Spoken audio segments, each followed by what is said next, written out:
we have travelled all the way down, and it was an adventure. We'll tell you all about that at a later date. But we travelled all the way down to Killarney. We came down to the Lakeview estate. Now, we've met Sir Maurice O'Connell before, but we've come down because it's a little bit special this time, because he's going to be releasing his single estate. And there's a little question about this too. He had to do a bit of persuasive work for this. His single estate Lakeview pot still whisky. Now, Sir Maurice, how are you, sir? Good, thank you. A pleasure to meet you again. We find you.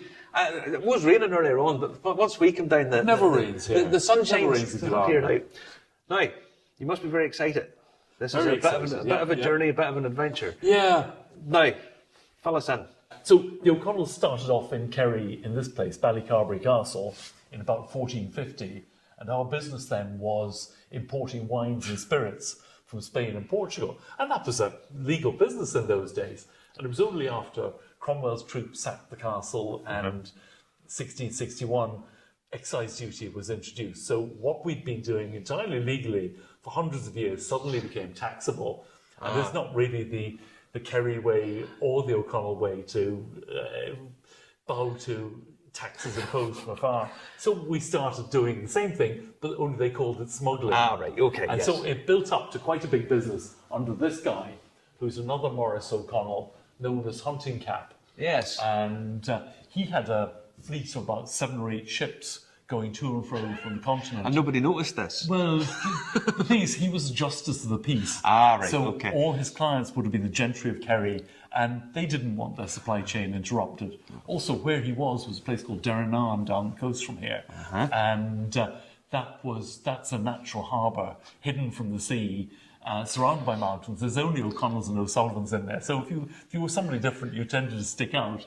And the revenue really didn't get a look in for many centuries. Right, okay. So he built up a really prosperous business, and basically he was importing wine, spirits, luxury goods, silks, and the trade in the other direction would have been young men going off to the continent to make their fortune, because under the penal laws, Catholics weren't allowed to have any employment prospects in Ireland. Yeah, essentially.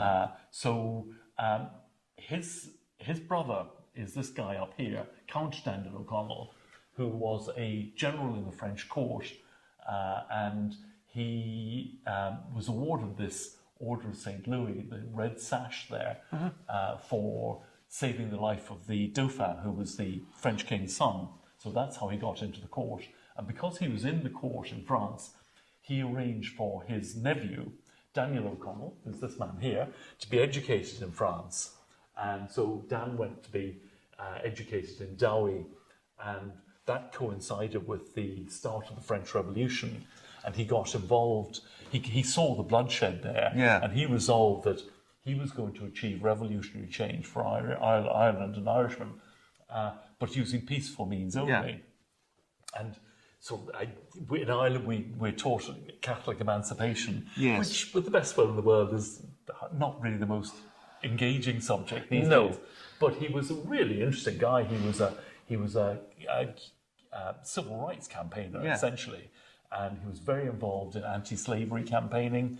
The Americans all know a guy called Frederick Douglass, who was a freed slave. He came to Belfast. He came to Belfast. He came to Dublin and to learn from Daniel O'Connell, and thereafter started calling himself the Black O'Connell. But he was also very involved in Jewish rights, women's rights. Catholics couldn't get buried in Dublin, so he set up a Glasnevin cemetery with some friends, and it was a multi-denominational cemetery, and anyone could get in there as long as they were dead. That was the sort of, that was a prerequisite of the whole thing. As long as you were dead, you could get buried. He also was involved in setting up the National Bank, which became Bank of Ireland. And he was a bit of a rock star. As I say, the Queen Victoria in her diaries was full of the excitement of meeting him in the days going up to it. Now, we've come down to this estate. I have to say, out the window is just, we'll call it atmospheric today, Maurice. It's, but there are these famous gates, which... they're known as the gates to heaven locally, and I'm never quite sure whether that's looking out at the view or whether it's looking in at me. I think it's into you, Maurice. I think, let's be honest, it's into you. But I mean, the view down here is just beautiful. This is a unique setting for various reasons, not just the view. In terms of climate, and this is a bit more important for stuff. Yeah, well, I'll tell you about that down in the storehouse. Should we go down Go and see ahead, the down whiskey? that way, yeah, we'll which head is what down you've that- come for. Well, let's be honest, it So is. we've sat through a bit of history, so We've done the history. We'll say the good bits now.